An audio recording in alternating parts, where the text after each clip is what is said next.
Bonjour à tous. Alors, dans cette vidéo, je vais faire de la lecture de la lecture de livres pour enfants. Et voilà, je vais commencer par un livre qui s'appelle « Qui a volé mon chien ?» C'est de Roselyne Bertin. Zoé, la jeune chienne labrador d'Arthur, a disparu. Que lui est-il arrivé? S'est-elle lancée à la poursuite d'un chat? A-t-elle fugué? Les jours passent. Zoé ne revient pas. Certain qu'on a volé son chien, Arthur part à sa recherche. Donc je vais vous lire un chapitre. Un chapitre qui s'appelle Christine. Le salon d'accueil est ordonné et coquet, ainsi l'a voulu Christine. C'est là qu'elle introduit les clients qui, ayant visité le site sur internet, prennent rendez-vous avec elle. Aucun entretien n'est accordé sans demande de rendez-vous préalable. Inutile de sonner à la porte, qui ne présente d'ailleurs ni plaque ni enseigne. Christine vient ouvrir, souriante, affable. La maison est discrète et cossue, propre à inspirer confiance. Le salon offre des fauteuils profonds et une table basse sur laquelle sont disposés au début de l'entretien les verres et la carafe de jus de fruits. Les grands meubles classeurs, l'ordinateur en bonne position sur le bureau, laissent entendre qu'en ce lieu, on procède avec sérieux et efficacité. La réputation l'excelle, très important. La réputation, l'excellence, très important.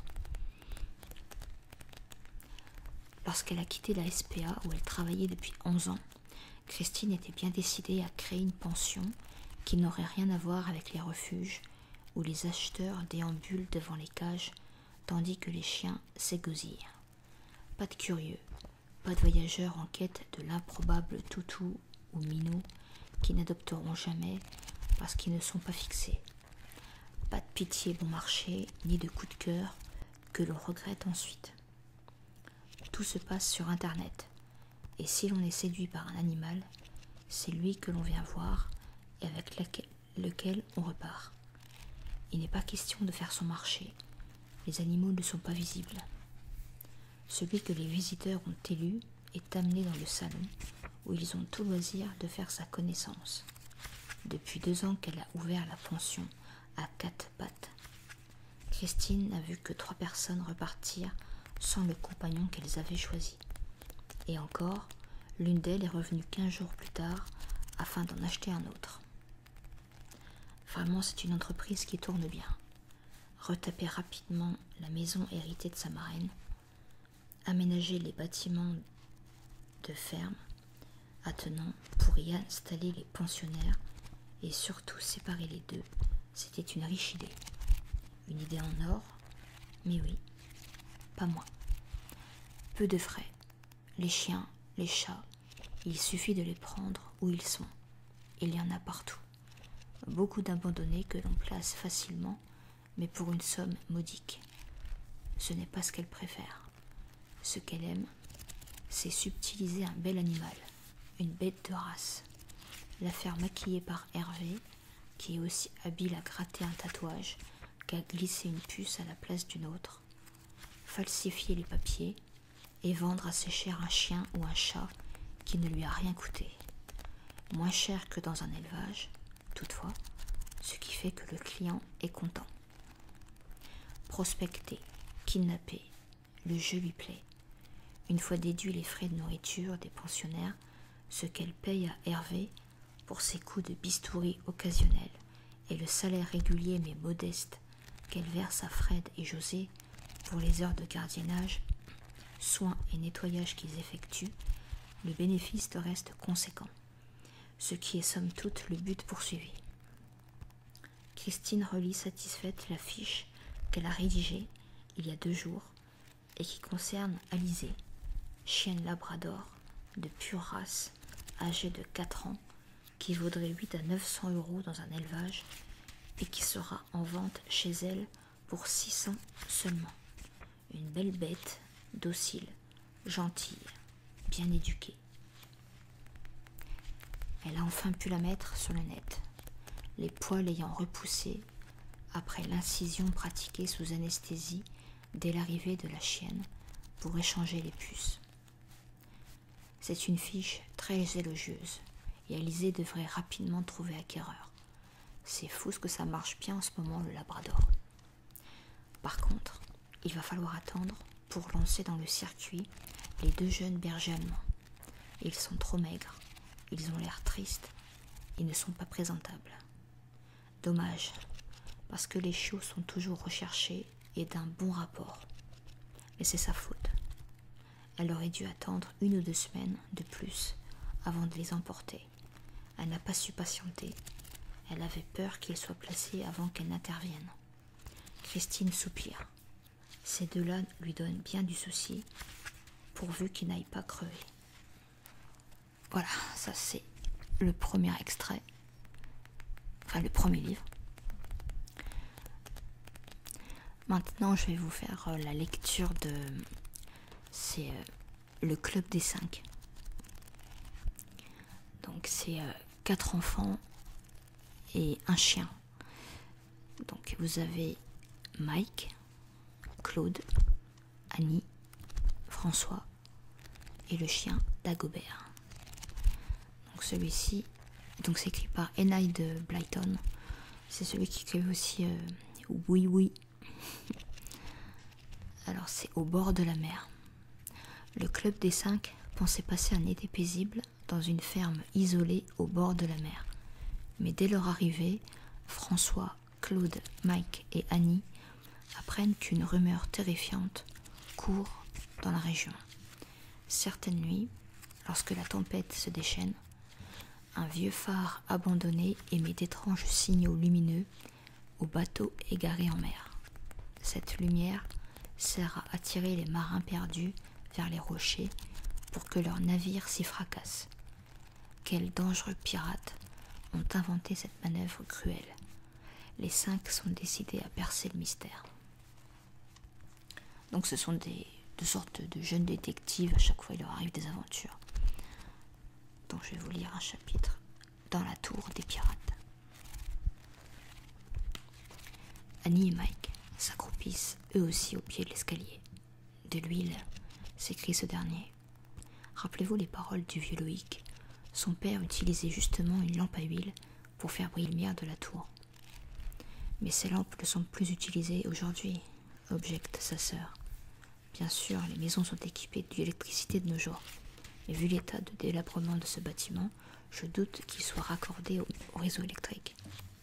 Montons, décide Claude. Je passe la première.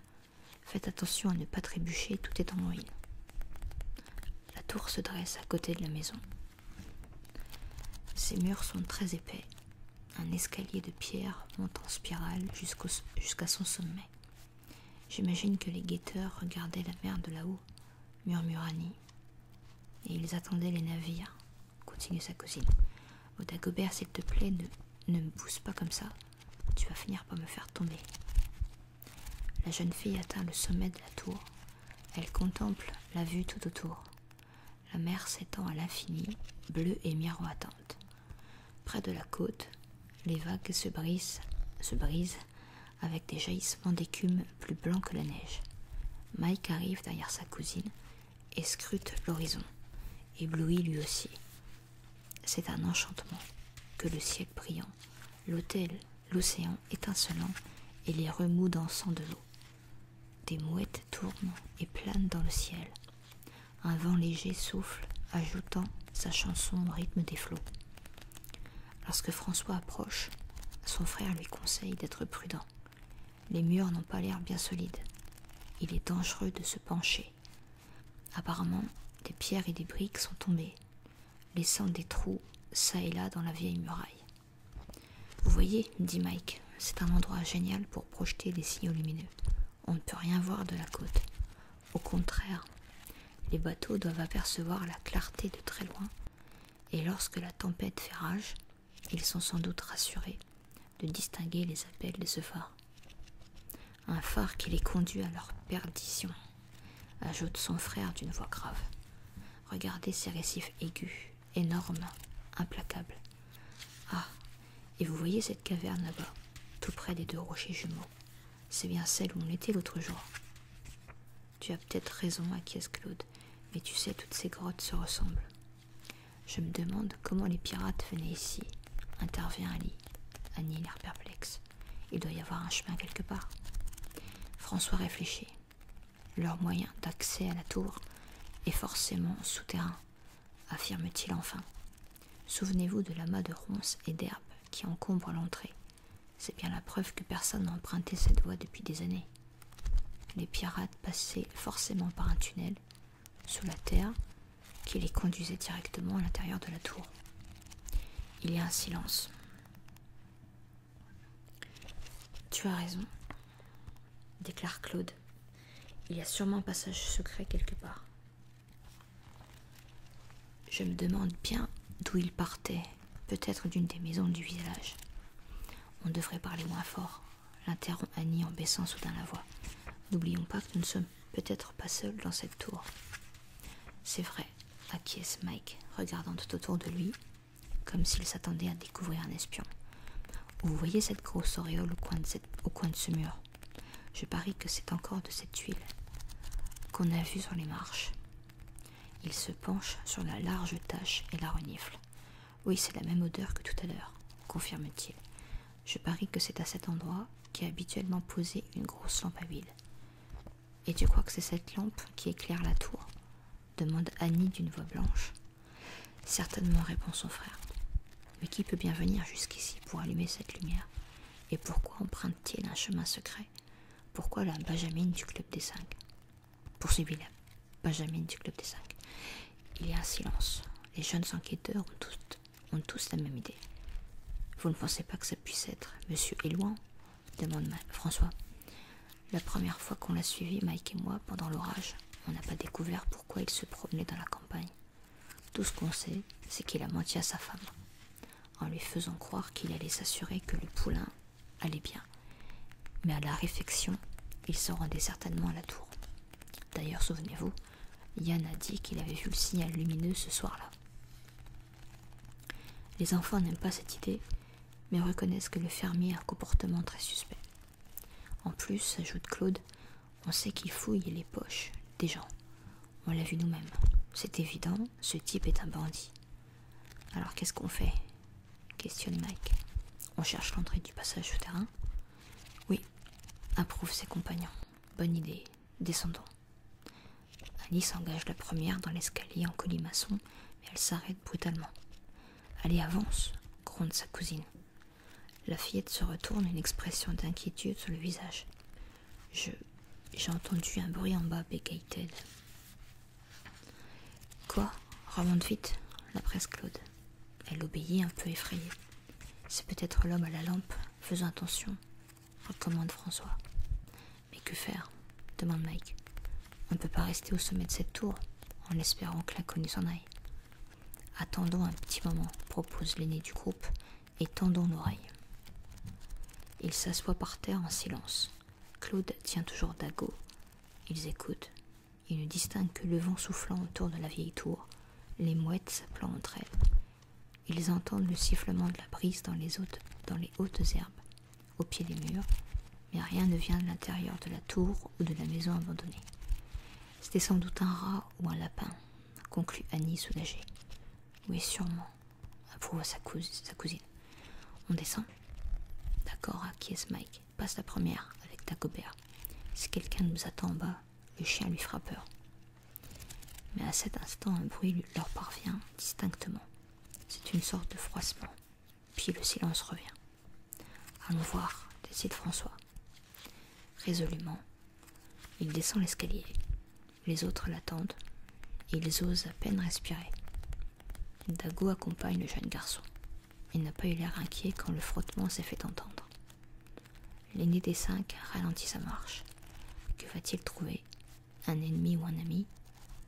Prudent, il retarde le moment d'arriver au pied de la tour où quelqu'un l'attend peut-être, immobile dans l'ombre. Voilà, lecture du jour est terminée. Et je vous dis à bientôt pour de nouvelles vidéos ASMR. Au revoir.